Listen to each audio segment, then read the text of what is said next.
Hello and welcome everybody to the Twins Off Daily podcast brought to you by twinsdaily.com. Oh, my heart is broken here. We are recording this after Game 3 against the Los Angeles Dodgers, where the Twins absolutely stepped in it. I am gathered here with two regular hosts with me here. I guess Cody is one of the most regular here. Let's start with you, Mr. Cody Schoenman. What's going on with you, dude? Hi. Yeah, I'm to make it short and sweet. I'm angry. I'm pretty mad at this team right now. I mean, those of you who watch the show regularly, I mean, no, I'm a pretty big Twins homer, but like, I feel like there's points in the season every year where like I just get super low and just kind of have like a festering like sense of rage towards the Twins, and I feel like I'm peaking right now on like how angry I can get at the Twins. And I don't know. We'll see how it manifests in the episode, but yeah, I'm very not happy with this team, as I'm sure Brock can attest to with himself. Cody's angry, and you won't like him when he's angry. I'm thinking of like the Hulk, but it's Cody. Red Hulk. Perfect. Okay, that's great. There you go. All right, Brock. We just said Brock Beauchamp here with us. Brock, what's going on with you, dude? You know what? I'm actually doing just fine. One of the funny things is Diamond Centric exists in large part because the Twins mentally broke me back in 2019. I've lived all over the country, so I've formed various fan affiliations with multiple teams. And then after 2019, I was so angry and just so sick of the team. And my wife's like, "This is not mentally healthy." And I'm like, "You're absolutely right. Yeah. It's not." So I started kind of getting back into teams that I used to live near, like the Padres, the Brewers. And so I see this Twins team. I'm just like, yeah, this is just more of the same from the Minnesota Twins. And I'm just not going to allow myself to get that emotionally connected to them anymore. Counter argument really quick. You say that, but your tag says burn it down, all of it. Oh yeah, no, I mean, I am sick of watching this team. Don't get me wrong.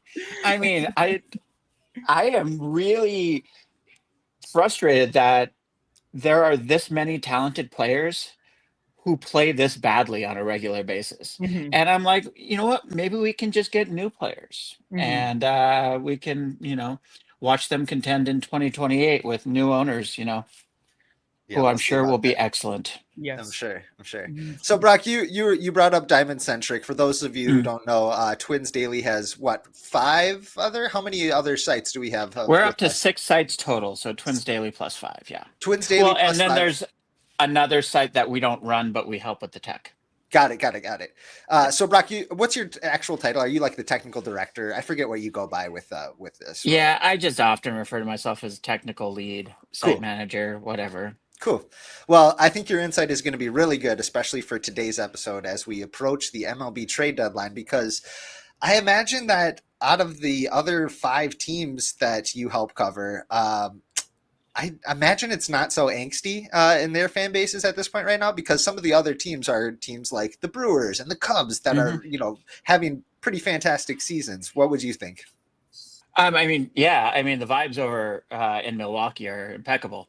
Let's see, yesterday they broke a 11-game winning streak. So they're just having a grand old time over there with a bunch of people who you're like, who's playing for them again? Who's their center fielder? Who's their right fielder? It's the most Brewers-y thing ever, where they have like 8 starting pitchers and like the names of 1 or 2 of them. And they're a fun team. Like they just, they quote unquote play the right way, which I hate when people use that term. But I mean, they honestly do. They're just fun. They take the extra base. They steal left and right. I mean, they clowned the Twins so hard. They did when they last played. And so I've just been watching a hell of a lot of the Brewers. You know what? I cannot blame you. It must be nice. Especially today after we said we're recording this, maybe an hour or 2 after the Twins dropped Game 3 in a pretty brutal fashion against the Dodgers. The listeners may have noticed, Gregory T. Masterson is not here. He is actually at the Hollywood premiere of Fantastic Four: First Steps, because he is playing Galactus, the Devourer of Worlds, the giant that you see in the trailer there. So, Greg, hope you're having fun. We will catch you next episode, buddy. But for right now, let's talk about the walk-off question, which actually involves Mr. Gregg. What do you think Gregg's trade value would be on the open market? We're going to try to come up with a few answers for this. This could be on the MLB trade market. This could be on the super tall guy market. This could be on any sort of market you want to think about. What do you think his trade value would be? So think about some answers for yourself, and we will let you know what we have at the end of the episode. But for right now, we are going to boogie on down and unfortunately go into our rapid recap.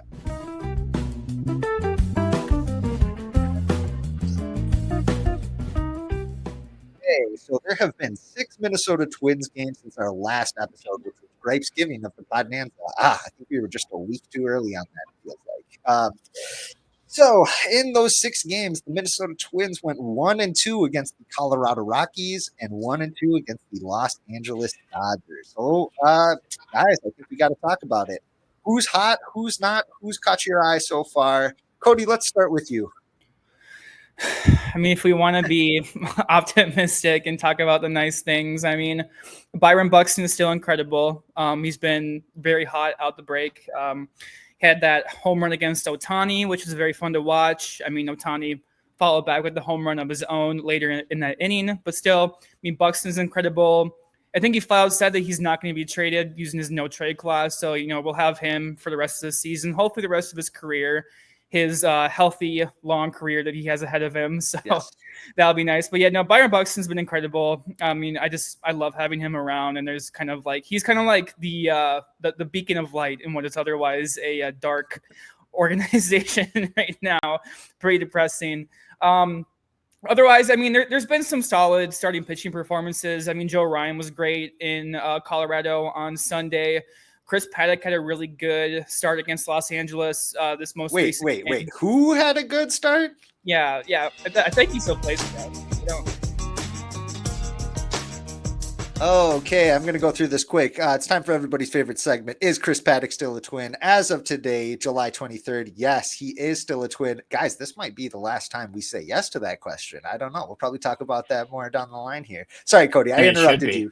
Yeah, Chris Paddock, he had a pretty solid start today. Yeah, I mean, interestingly, actually, on Blue Sky, I'm sure nobody read it because it's Blue Sky, but I posted that I think the Twins will keep Paddock simply because, so they can field a pretty competent rotation for the last 2 months of the year. I mean, you see Festa got hurt today. He's on the IL with shoulder inflammation. Had to recall Travis Adams. We don't really know when Ober's going to come back. Lopez should be back, hopefully. But if the team's out of it, you might just want to shut down Lopez for the rest of the season. I don't really know how that's going to manifest. Yeah, it's probably getting too far ahead of myself. But, I mean, if you want to have a somewhat, kind of in the same vein of why they kept Michael Pineda a couple years ago, if you want to keep a, viable rotation, you keep Paddock alongside Ryan.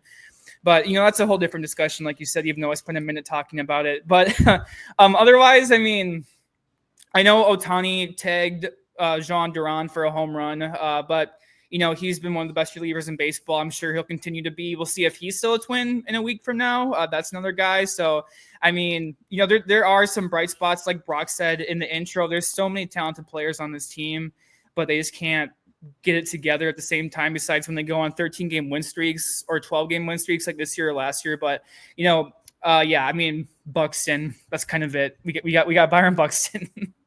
Brock, anybody else cross your mind there? No, I refuse to acknowledge anyone on this team other than Joe Ryan and Byron Buxton. But I was just looking earlier today while I was doing some work for some other things. This team still has the 4th best FIP in baseball, and they're only 0.2 runs behind number 1. Mm-hmm. And it's just phenomenal, like how so much is being wasted with this organization this year. I thought for sure they had dropped down, to the bottom half of the top 10 or something like that by now, but I was shocked to see they are still 4th.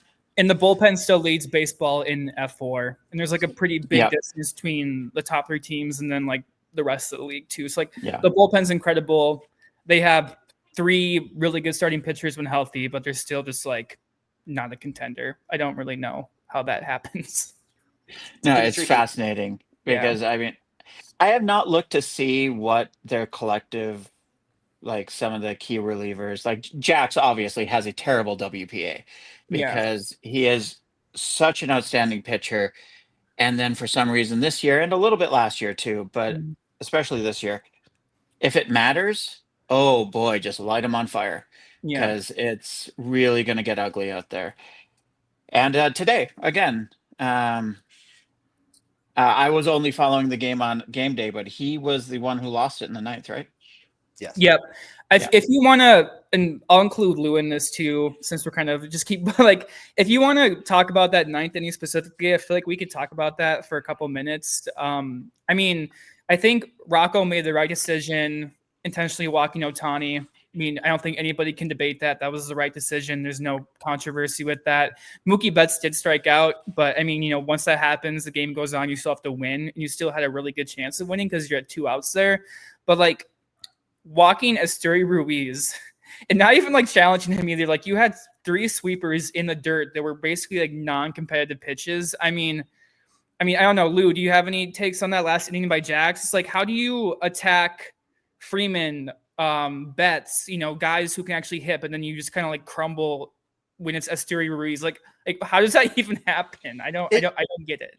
This feels like one of the innings that Griffin Jax has had, even in the seasons where things are going right, where it feels like he's got 20 grade resilience. If there's an infield single or the Mookie Betts call doesn't go his way and he ends up safe, things unravel, unfortunately. And he has so much just raw stuff, and he's absolutely a pretty reliable guy, I would think, for the most part. But it just seems like anytime there's a little squibber that gets by the shortstop or a throwing error or somebody things don't wind up perfectly in line, he can't finish the job. It just seems like, I shouldn't say he can't, but he hasn't. How about that?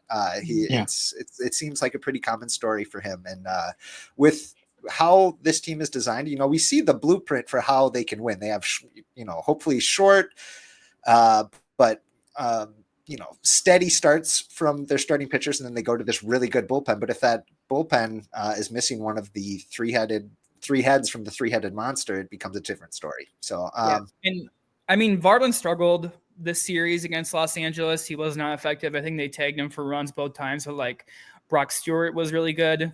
He had really effective appearances both games. Coolum kind of had some trouble, but like, this is the Dodgers. They're arguably the best offense in baseball. Sure. And the bullpen still held up besides Jax today. So like, this kind of further proves like this team is talent rich, but they just choked more or less, if to put it in simplest terms. It's just embarrassing, really. And this game just felt really emblematic of a lot of the struggles so far this year and the second half of last year, where it's like you see the team get right up to the top step. You just got to take that one last step through the door, and the young guys just can't break through for that final thing there to bring it home. And it's been pretty disheartening, got to say, for a lot of Twins fans. So not a fan. How about this though? We need a little silver lining. We need a little spark of something. It's been encouraging, at least the last 5-6 games, that Royce Lewis is at least making contact with the ball, and he's looking pretty solid. He's looked pretty good in the field for the most part, at least as like a regular third baseman. I'd be pretty comfortable with him there. Oh God, they really need him to establish himself as a cornerstone that they kind of saw him as coming into this season, because without him, with a Correa that is looking better, but still power, lacking in power for the most part, it's just been, like I said, really disheartening. But woof. Any other bright spots that we can bring up at all? Do you guys, anything coming to mind here? How about minor leaguers? Any minor leaguers caught your eye that can maybe give you a little bit of hope here? Oh yeah, Emmanuel. Oh no. Emmanuel Rodriguez on the IL with the what was it, hamstring this time? Yep, for the 18th time or whatever. Yeah. The silver lining for the Twins right now for me are, because their roster is so talented, they are far and away the most intriguing seller this deadline. Like, they have so many pieces that could go so many different ways.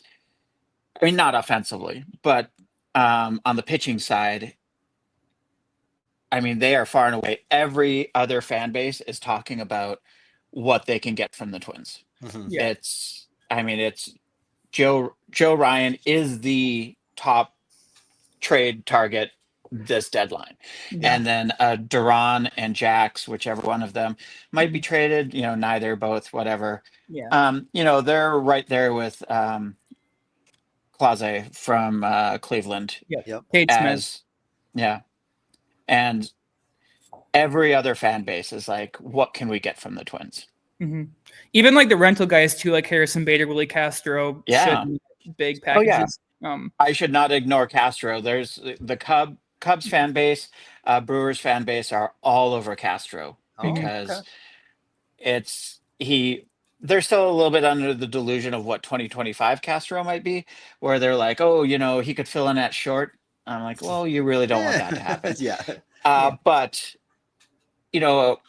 the Cubs in particular have the most laughable bench you could possibly imagine a 95 win team is probably going to have. Mm-hmm. And somebody like Castro just really changes the entire dynamic of that bench and that team. Mm-hmm. He could slot in, he could play third base for, in place of Shaw. I would think the Cubs would probably want to get more of a real third baseman. But, Castro could fill in, pushing Shaw to the bench, and then that creates a whole different dynamic. I really just have a sneaking feeling that the Cubs and Twins might get something done. You think? There's so much. What the Twins have, the Cubs need. And the Cubs have the farm pieces to get it done. Well, that's awesome. How about this? Let's jump on into our big inning topic, which, of course, is the trade deadline, which is coming up next Thursday. Brock, I was really happy to hear that you were bringing up, kind of the perspective from outside Twins fandom of, hey, the Twins are one of the most intriguing sellers. Because right now, if you were going to say that the Twins are intriguing to Twins fans, they would probably smack you in the face. Right. But Cody, you recently had a piece for Twins Daily where you outlined a trade between the Twins and the Cubs. Do you want to talk about that? Yeah, so I, kind of like in this moment where I become more and more open to the idea of the team undergoing a pretty dramatic overhaul. I wrote up a piece sending Joe Ryan to Chicago, and the return package to Minnesota would be their number one prospect according to Northside Baseball, which is Moises Ballesteros, and then their fifth ranked prospect, which is starting pitcher Jackson Wiggins.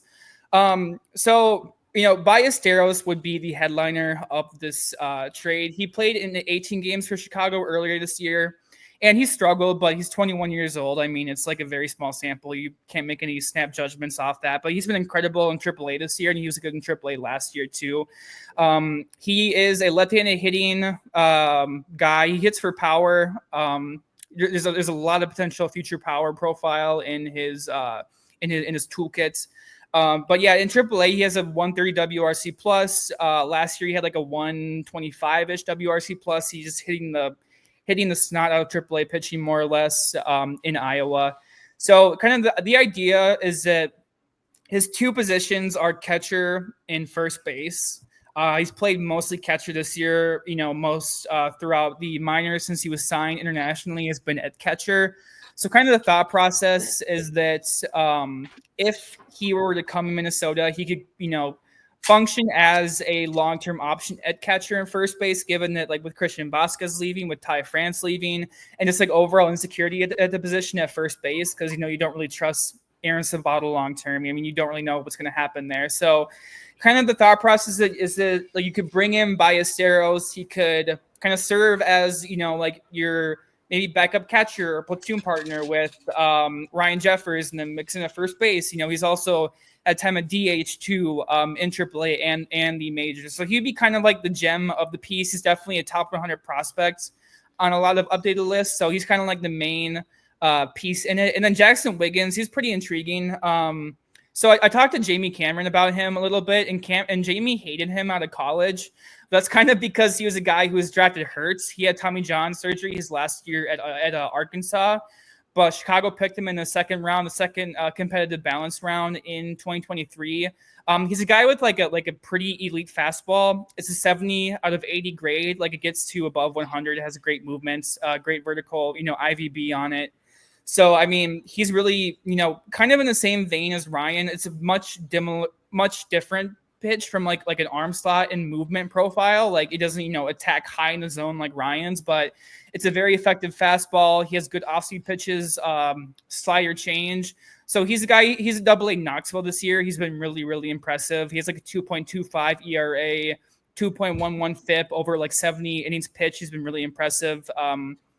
So, there's a potential for Minnesota. If you trade Ryan to Chicago, you can get your starting first baseman / catcher of the future. You can get a guy who could blossom into a mid rotation arm, maybe even a high leverage arm. I mean, he has a talent. I mean, there's a lot of people pretty high on Jackson Wiggins right now. So, I mean, I know the concept of trading Ryan is very unpopular. He has 2.5 years more of control. He's going to be cheap and affordable. Also, if you have a new ownership group come in, a lot of people are kind of clamoring for that new ownership group to extend Ryan, which would be reasonable. I mean, he's going to be 30 pretty soon, but I mean, I don't know. I mean, I know, Brock, you're pretty plugged in with Chicago. I've been talking a lot. So what do you think about that trade? Do you think it's a good idea? I'd aim a little bit higher than I would want Ballesteros, and this might be too big of an ask from the Twins side. I would ask for Ballesteros as a second piece, and I would ask for Owen Casey as the first piece. Yeah. Owen Casey is just an effing lunatic in AAA right now. He is just going off. And I think Cubs chief baseball, Pobo, whatever he's called, I can't remember, Jed Hoyer. I think he's in a bit of a pickle at this deadline because, as I mentioned earlier, the Brewers are coming off an 11-game winning streak. They have somehow passed the Cubs, who led the division all the way up until like 3 days ago. And Hoyer has not had a really good season since taking over the Cubs. He went out and he got Kyle Tucker last offseason. Kyle Tucker's free agent at the end of the season. He needs to find a way to get back in front of the Brewers in the next 2 months because he needs that bye. He needs a starter. Maybe he is willing to overpay a little bit for Joe Ryan. And if somebody's offering me something like Casey and Ballesteros for Ryan, oh my God, I do that in a heartbeat because the Twins have shown some ability to develop pitching, particularly relief pitching. But I mean, look at this offense. Look at Royce Lewis, what he should have been, what he has been. Look at what Carlos Correa isn't doing. Buxton is the one guy who is out there hitting. Wallner has just fallen off a cliff. Go get hitters. Like if I have a little bit of confidence that this front office, even if they might not be around, can develop pitching. So if you want to trade a really good pitcher for a couple of really good hitters in Casey and Ballesteros, absolutely go do that. Yeah. And like, even, this is probably a far fetch, but you could do like a Joe Ryan and Willie Castro package and then maybe even get more. Absolutely. Chicago. I mean, that's possible. You don't really see trades like that, but that's something that could happen too. We could, if you need to sweeten the pot a little bit to get both Casey and Ballesteros, I absolutely would do that. Yeah. Or even we're at the stage right now where, like you said, Cody, the Twins have 2.5 years of control of Joe Ryan. Ask for the moon right now and see if somebody will pay for it, at this deadline. If not, that the Ballesteros and Cody, your original package sounds like something that could get done with still 2 years of control. You know what I mean? I don't think they'd be like, well, we wanted, that could be the offer in the off season maybe. And who knows, maybe Joe Ryan improves his value at that point. I would not be trading Ryan for anything but like a 90th percentile or better package. Otherwise, hold on to him. He's never had, he's had injuries issues. He's never had concerning injuries. They've always just been weird crap. He hurt that muscle under his shoulder blade last year. This year, was it a groin or a hamstring? I can't remember. But nothing that as a pitcher you're super worried about. He comes back in a few months and then he's fine.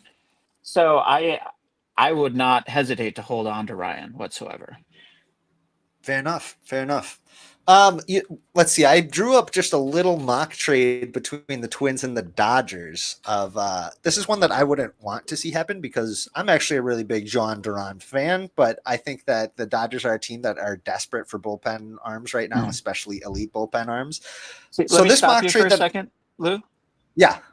Because Duran, if he's traded, has to go to the Red Sox and be traded for Jaron Duran so we can have Oh, the yeah. Duran trade. Oh, I mean, it finally. just so any other mock you have, just get it the hell out of here. If Duran is going to be traded, it needs to be the Duran trade. Okay. All right. If we can't do Duran, here's the mock trade that I have.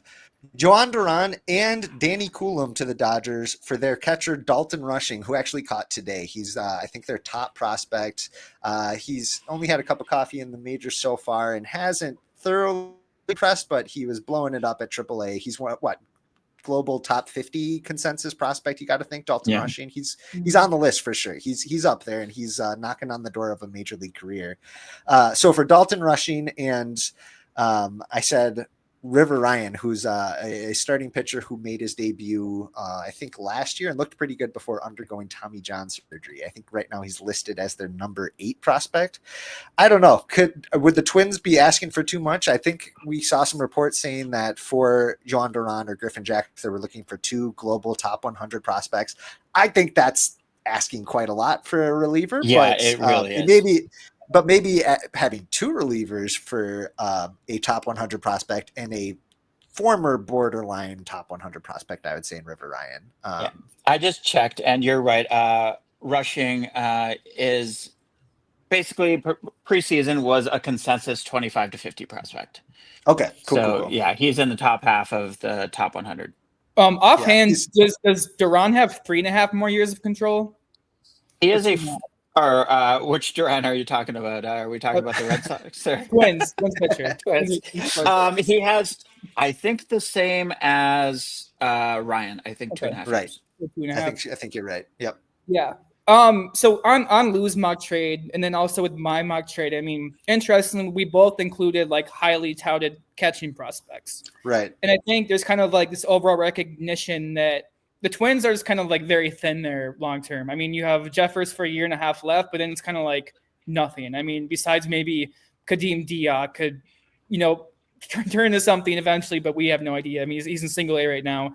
You don't really have much faith in Noah Cardinez. I mean, Jair Camargo was just released, so there's kind of really like nothing there. And so was Diego Cartaya too. So, I mean, just kind of like this overall where like this deadline, the Twins should do their best to get a like highly touted catching prospect or somebody that's like in the high minors who can catch.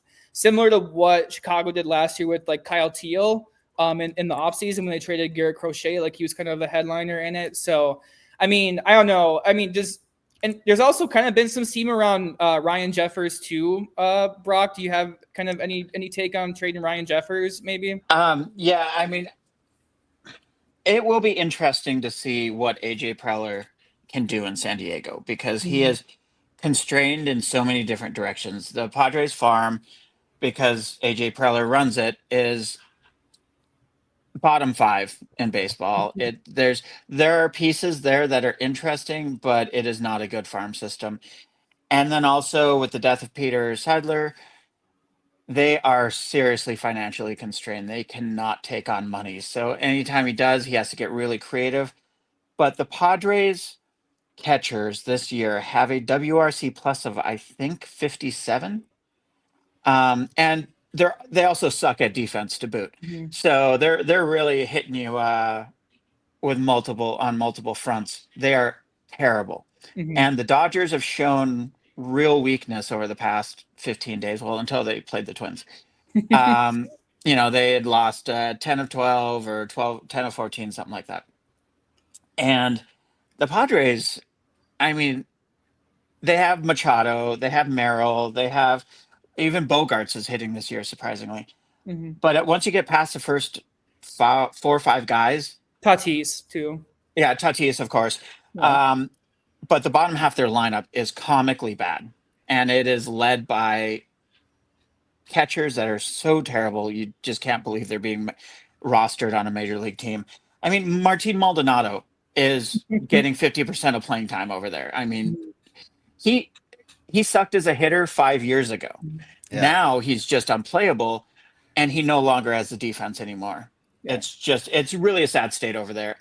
And if there's a way they could pull off a Jeffers trade, I am sure Preller would fall over himself to get it done, because that shores up easily their biggest weakness and turns it into a relative strength. Yeah. If the Twins did a Jeffers trade with San Diego, do you think they could get somebody like Ethan Salas back? Or We were talking about that in Slack a little bit, and that's why I think Ballesteros is a more interesting Twins candidate, because he's a hit. And like I said in Slack, I don't trust the Twins to develop a hitter at this point. Mhm. I would but they have shown an ability to get guys to catch. Yeah. And Ballesteros being one of those fringy, can he catch, can he not guy, but he's also a 130 WRC plus guy. Mhm. I have a lot more faith the Twins could figure out the defensive side of that and just let him hit. So Ethan Salas is the exact opposite. He might be the best defensive catcher in the minor leagues, Mhm. but now he's like 19 or something in Right. high Yeah. A, I think. Mhm. But he has like a 580 OPS. Mhm. So you're going to get a great defensive catcher in him, but he cannot hit a lick. Mhm. And, maybe when he's 23, he can. But I don't have any faith that the Twins are going to be the guy to unlock that tool set. Isn't his brother Jose Salas? Maybe they get some Yeah. sort of a boost from playing in the same organization, like in backyard baseball. I don't know. There we go. We brought up the catching tandem here. Christian Vasquez, the other mock trade I had was just, it feels so natural. Twins trade Christian Vasquez to the Boston Red Sox for cash considerations and clam chowder considerations. I mean, it fits Absolutely. needs on both teams. I think I'd be sad to see some of the action that Vasquez's wife throws out there on the timeline. It's always pretty fun, but it feels like he's bound back for Boston just because they also do not have very good catching, especially as backup catchers. Yeah. They probably wouldn't have to part with any sort of prospect. They probably would just need to pay the rest of the salary, and he would get to go back to his the team that drafted and developed him or signed and developed him. Speaking of chowder, I would really like to see a player traded for craft services considerations. And it feels like Vasquez is a great guy for that to happen. Yes. Because like a bunch of the Red Sox fans are all about Christian Vasquez, and I'm like, really? Yeah. Okay. You can have him. Sure. Take him. Yeah. Take him, please. And maybe he can rip 3 doubles off the monster, and Sure. then he can OPS at 620 instead of 540, and everybody's happy. And I am a firm believer in never trading someone just to save money, Yeah. but I'd be fine with it. Okay, good to know. Well, it's going to be juicy over this next week for sure. Yeah. Sounds like. Do you want me to do one more mock trade, Lou? Yeah, let's go real quick. Let's hear it. Yeah, so I had one more that was posted at Twins Daily. It was Harrison Bader to the Philadelphia Phillies for Otto Kemp. So Otto Kemp, he's a 25-year-old. He still has prospect status. He's been on the Phillies 26-man roster for like a month and a half now since Bryce Harper got hurt a little while ago.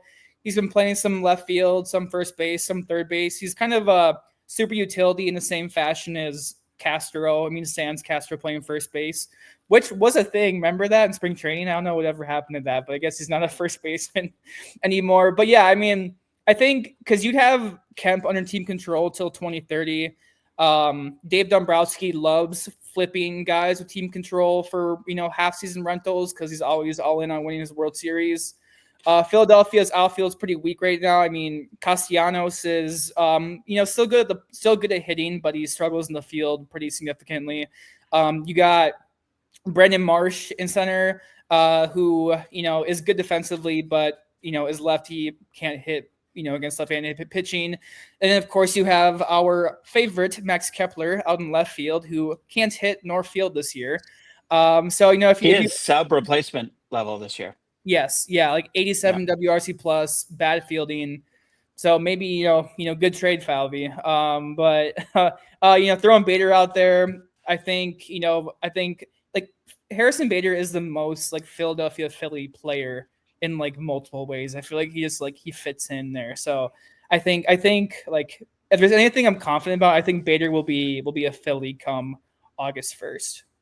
Really? Okay. Yeah. All right. Well, write that down. Type that up. You love typing things up.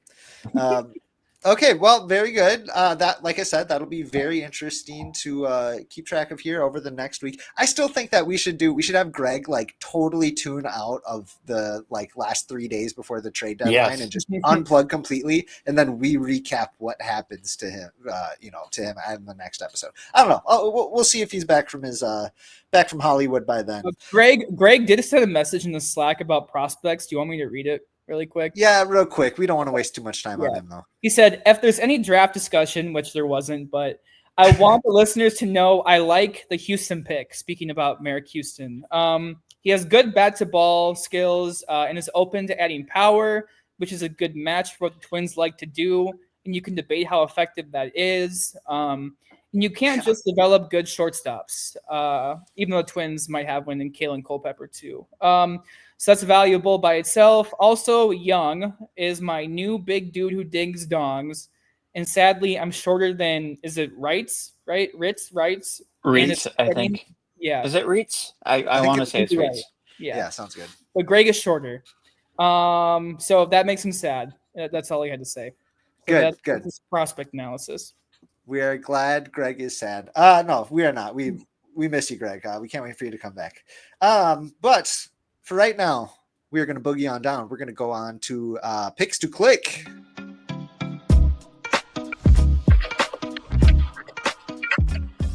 Okay, so for picks to click, everybody knows we pick a category to track between now and the next episode of Twins Off Daily Podcast. The last time we selected a new item for this, the category was number of pitchers that will have more strikeouts than Travis Adams. So number of Twins pitchers that will strike out more opponents than Travis Adams, who I believe had not struck anybody out at this point when we recorded it last time. Greg guessed that 12 Twins pitchers would strike out more guys. I guessed 10, and Cody guessed 9. Travis Adams had 8 guys strike out more than him. So unfortunately, none of us win. Cody, it's Price is Right rules. You can't go over, my friend. I'm sorry. So, we thought you had a win there, but I guess not, Cody. Unfortunately, womp womp. You were the closest. Wah, wah. Okay, so how about this? New picks, guys. We're gonna pick players. How many players are going to be removed from the Twins 40-man roster by we'll say not next show because that's the actual trade deadline, so we won't know what would have happened, but we'll see the episode after the trade deadline, which is August 7th. So 2 weeks from now, how many Twins players that are currently on the 40-man roster will be removed? So that can be from a trade, that can be from being designated for assignment, that could be going on the 60-day injured list. How many do you think will be removed between now and August 7th? Brock, let's have you start. How many you think? I think it should be like 12. But 12? That is not my answer because that's not going to happen because Derek Falvey doesn't operate that way.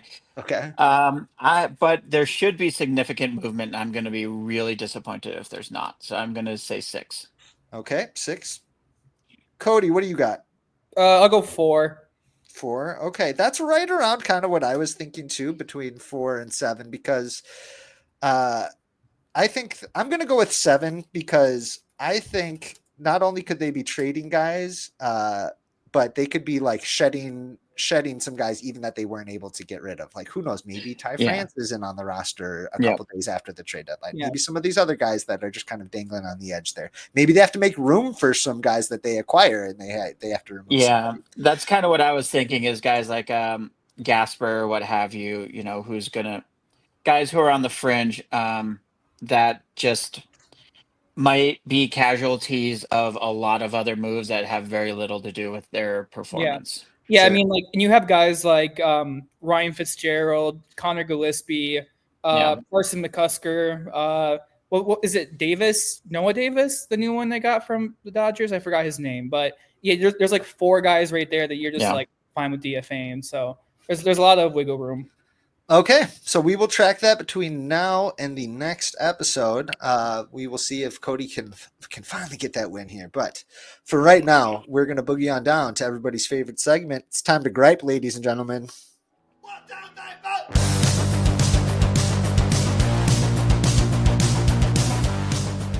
Okay, so since Greg is not here, we are actually going to try to tag team this one. But we're going to start out with Mr. Cody Schoenman for Cody's gripes. Still just very twin centric. I mean, I touched on this earlier, but just like I really just hate the current iteration of this team. And I know hate's a strong word, but like I really just want I'm really at the point where I would be fine with like a very significant overhaul.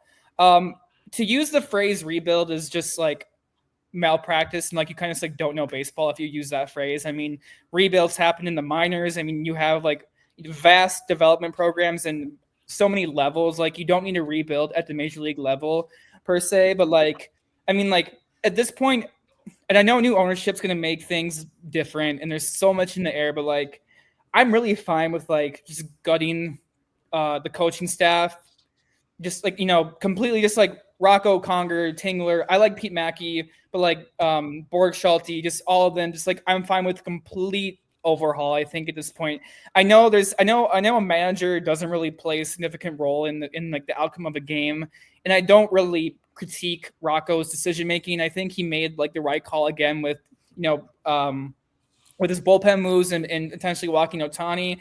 But it's like there needs to be a change. I know, like this is a Minnesota market, and not everybody watches football, but it's like kind of adjacent to the 2021 Vikings when they got rid of Mike Zimmer and Rick Spielman, and it's like a complete organizational overhaul, and they brought in Kevin O'Connell and Kwesi Dofamensa, and like even though the team hasn't won a playoff game since then, like it's kind of it's been good. They have multiple 13, 14 win seasons. I'm not here to analyze the Vikings, but it was the right decision. They got rid of guys who were kind of like stagnant. And I feel like this team is stagnant, and again, like I like Jeremy Zoll. I like Daniel Adler. I'm kind of lower on Falvey than I used to be, but like, I don't know if I got that department. I like Sean Johnson a lot. I think he's a really good director of amateur scouting, but I think there needs to be like a significant overhaul there too with like Falvey, Zoll, and I don't know. I just, and like the core of this team too, like whether you like it or not, your top three players in the core going forward are Buxton, Correa, and Lopez. Two of those guys you're content with, and Lopez and Buxton. Correa, you probably want him gone realistically, but that's just not going to happen given his salary, and plus he has no trade clause. I don't know. There needs to be significant overhaul. So like Jeffers, Larnick, Wallner, Lewis, like Ober, even like these are you kind of could be content with them all. I don't know, being gone in the foreseeable future. I'm kind of at the point where like I'm fine with just the apple is rotten right to the core, to quote Charlie XCX, and I think it's time to maybe honestly just gut it. I honestly think you kind of just want it won't happen at this deadline, but just you might just want to gut it and just start fresh. Did you take a breath during all of that? I feel like that was some word vomit, dude. I felt like this was your opportunity to really let that all out. It felt like when you're kind of like sick to your stomach and you're like, oh, am I going to be sick? Am I not? I'm just going to throw up. And then you let loose. That's what it felt like what you did with the Twins here. I've been word vomiting like all episode. Like I am just, I don't know. I'm very passionate about this team right now. And, I don't know. I think, again, like I keep saying, I know Brock has the same, vibe as me. So, I mean, I feel content in that, knowing that he agrees. And I'm sure you agree with most of what I'm saying, maybe. I don't know, Lou, if you agree with me, but I don't know. Everything's rosy to me. I think you stay on this track, man. Clearly everything's going well. All right. Well, thank you for griping. Brock, anything you'd like to gripe about before we move on here? I got a lot. Here, let's see. I got to do this right. Okay. Switching the hat. For our audio only, Brock just ripped off his Twins cap and put on a Brewers hat to get going here. Okay, first let's start with F the third generation of the Polites. Yeah. Because this team could have been something special 2 years ago. And instead they're taking loans against the team and then slashing payroll and doing everything backwards and running the business badly. Mm-hmm. And as a result, Derek Falvey, for all his flaws and whatever, he did not want to spend nothing over 2 off seasons ago. He didn't want to spend $12 million this off season. He should have had $20 million to go round out a team that had some playoff success and could have had more. Instead, They hamstrung them because they're bad owners and bad at business. Now, with that said, it is time. I agree with. Am I allowed to agree with Cody? Is that an okay thing to do on this Yeah, go podcast? for it. I'm never Yes. sure. Yeah. I agree with almost everything Cody said there. I'm a pretty big Baldelli supporter, but it just feels like over the past year now, basically almost exactly a calendar year, this team is lifeless, and some of that isn't his fault. It's just not. Sure. He's not telling Royce Lewis to go out there and suck. Um, you know, but it feels like whatever was working for the first 4 or 5 years of his tenure with keeping the clubhouse rallied, motivated, every time they would fall, they'd pick themselves back up and, make another showing. They just haven't done that in the past year. The coaching staff, I am fine with keeping Pete Mackey, like Cody said. Everyone else can go. I think it's just time. Whatever voices are in there, I just don't feel like they're being heard anymore. But the pitching it's good. They're still the fourth best FIP in baseball. I mean, Mackey should get to keep his job for that. The front office, I'm actually pretty okay with them, other than I would like something, and I don't know how you would manifest this in an organization this big and this expensive. Something that would just kind of nudge Falvey into doing the dumb thing. Do the slightly irrational thing. Do the thing that's outside your comfort level a little bit more. It feels like, coupled with the poll ads hamstringing him financially, where he's not able to do anything monetarily, he has chosen to do nothing. Sure. Like literally nothing. And in that situation, that's not really okay. Not after the way the team finished last year. You can have faith that they're going to rebound, but you can't just run it back in its entirety the exact same. I think he's pretty good at a lot of things. He's obviously pretty good at developing pitching. I like Cody said, I like their drafting. There's a lot of things to like about this organization, but I would like to see a little bit more risk taking. Yeah, I think that's very justified. I think you brought up some really good points. Yeah, it's you guys clearly have the freezer burn has taken over for this team. It feels like whether they have Absolutely. young guys who you could see being really talented in the future, former really top high end prospects that were really highly touted. They got the freezer burn now, and they're kind of stuck in this space where you're like, I don't really want it, but I don't want to throw it away. It's just in this kind of really tricky middle ground. So like you said, maybe shaking things up, maybe that's the way to go, but time will tell. I hope you two feel a little bit better getting to gripe about this on camera here. But for right now, why don't we boogie on down? We're going to go to our last segment, which is the closer.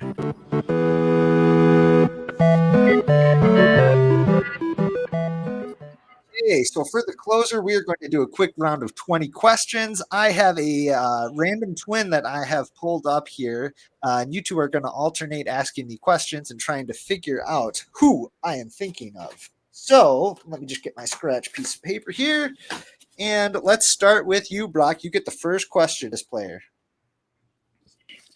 I'm sorry, something just popped up on my Slack. You're going to have to completely repeat what you just said. Oh, goodness.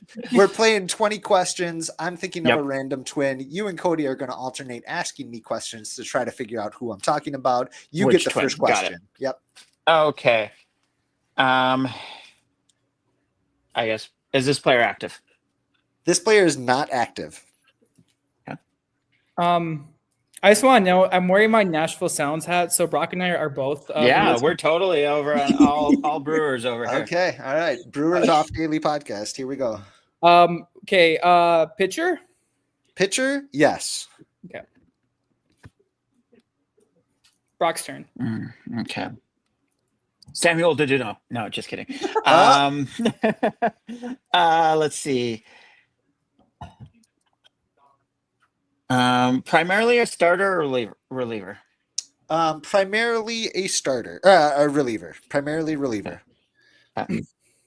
Baldelli?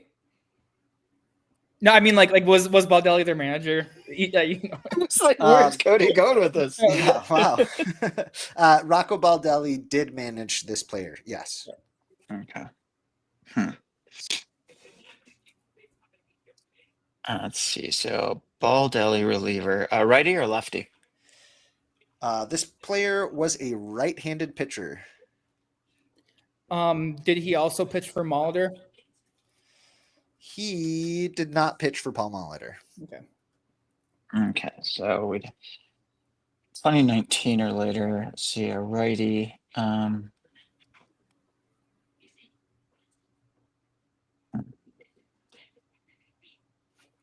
Primarily an 8th or 9th inning reliever. Hard to say. I would say medium leverage. Let's go with that. Medium leverage. Okay. Is it Mike Morin? It is not Mike Morin. Okay.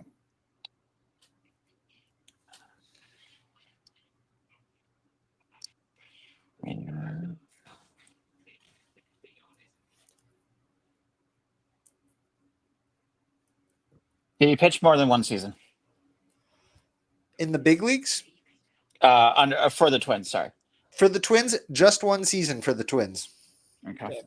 Was that season 2020? He pitched for the Twins in 2020.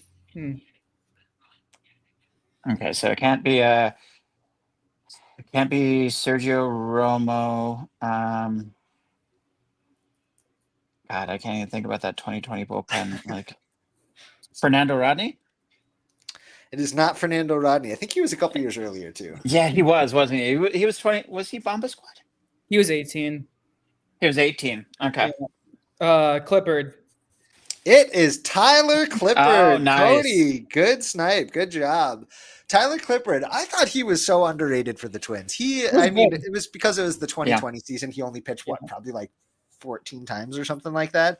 But he had a 2.77 ERA, 26 innings pitched, and a whip under 0.90. Like, that's pretty good. He was a solid veteran. I think he was like 35 at the time. One of those really good value signings that ended up being really good. I love Tyler Clippard because when we used to do video scouting, we would track his we would have to differentiate his changeup from his splitter by which way he fell off the mound. It's really bizarre. With one of them, he would fall towards third base. With one of them, he would dive towards first. So just really interesting. You don't see too many guys that you have to track their pitches like that.